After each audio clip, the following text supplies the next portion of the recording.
party, jump party, bomb party, rooftop party, jump party, bomb party, rooftop party, jump, rooftop party, jump, rooftop. Make it clap.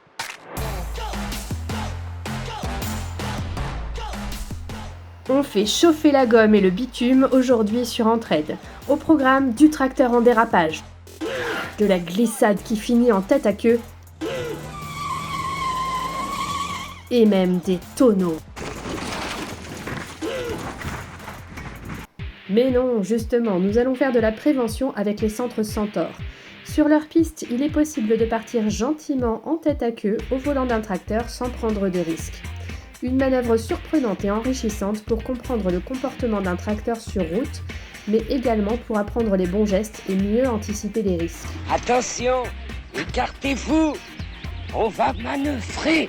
Les stagiaires de ces sessions Centaure sont agriculteurs, salariés agricoles ou entrepreneurs.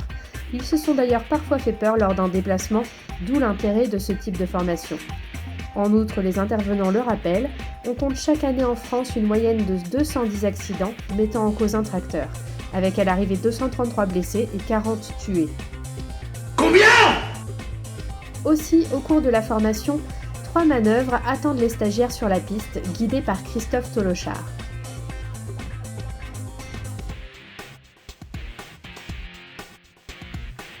Alors, l'idée, c'est de travailler dans un premier temps la perte de l'adhérence. Donc perte de l'adhérence dans un virage, sur un plateau d'exercice, sur une résine sur laquelle on met de l'eau. Donc ils vont travailler aussi bien la perte de l'adhérence du train avant que du train arrière. En fait, l'idée, c'est de comprendre que l'adaptation de la vitesse va être hyper importante. Donc l'idée, c'est d'évoluer à différentes allures, de façon à se rendre compte que l'impact de la vitesse, il est très très important. Le kilomètre-heure en trop, on n'y pense pas forcément, mais il peut très très vite faire la différence. Et ensuite, spécifiquement, on va travailler le freinage d'urgence. Donc blocage de roues, déblocage de roues, évaluation de distance d'arrêt, mise en avant de l'importance du temps de réaction, de l'anticipation. Déjà, la plupart du temps, les stagiaires, quand ils viennent, ils n'ont pas vécu ce type de perte d'adhérence.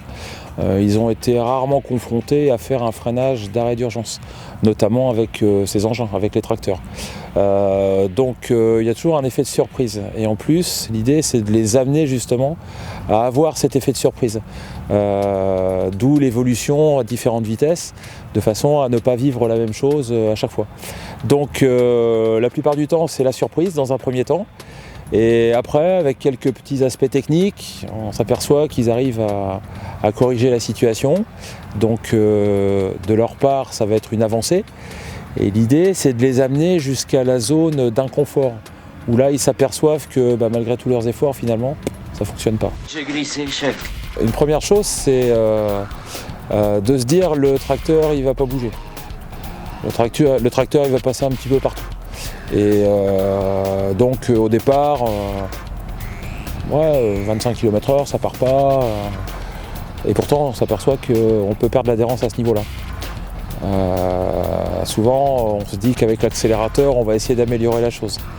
Et au final, on s'aperçoit que d'accélérer, ça va justement amplifier le phénomène, notamment de perte de l'adhérence.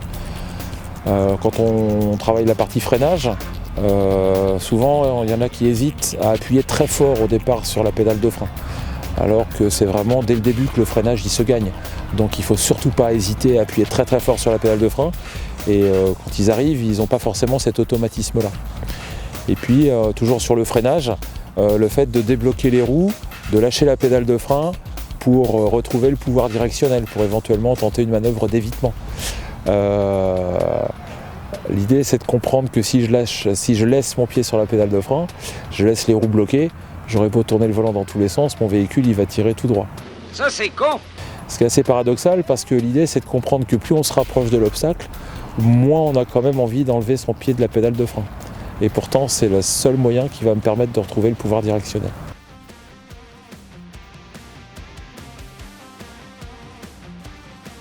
Les stagiaires testent ainsi la perte d'adhérence en courbe, l'évitement d'un obstacle simulé par un mur d'eau et leur estimation de la distance d'arrêt sur route mouillée à 20 puis 40 km/h.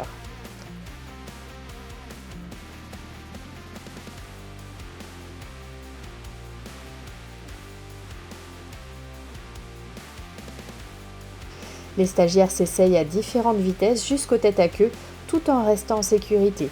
Ils apprennent aussi à redresser la situation, par exemple en effectuant des mouvements de cisaillement avec le volant pour conserver l'adhérence dans une courbe.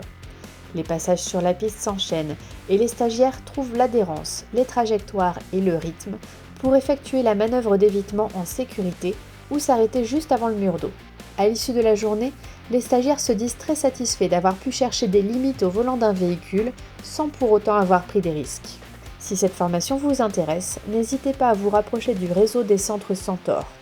À noter, une prise en charge du coût de cette formation par votre organisme financeur, Vivea ou Ocapia, est possible de l'ordre de 250 € sur un coût total de 350 €.